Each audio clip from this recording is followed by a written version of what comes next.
Today's lesson is very, very similar to the problems that we took the square root of both sides. In this case, for instance, this problem here, we subtracted 4 from both sides. We had the x squared isolated, we had the squared term isolated, and then we took the square root of both sides. Well, it's very similar in that we're going to get the radical by itself, so we're going to subtract 4 from both sides, get the radical now by itself, and now we're going to take and square each side. The square root of x squared is x. So the fact of squaring this undoes the square root, and the square root of 16 squared is 256. Here, in this problem, I have the radical already isolated. So now I square both sides, and when I square the square root of 3n plus 1, I get 3n plus 1. 5 squared is 25. Subtract 1, divide by 3, and n equals 8.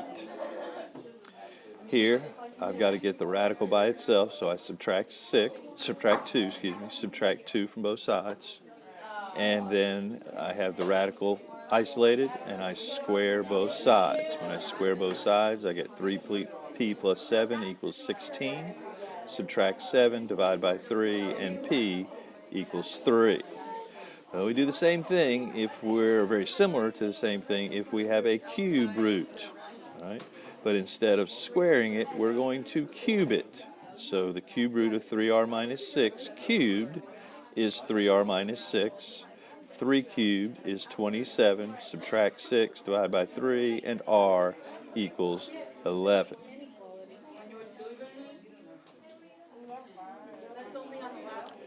Here, if it is to the 1/3 power, that is the same thing as a cube root. And if you think about it, if I now cube it, 3 times 1/3 is 1. So I've changed the cube root by cubing it, and I've eliminated the radical. And 2 cubed over here is 8. Subtract 3, divide by 2, and d equals 5/2. So the first thing you got to do is get the radical by itself.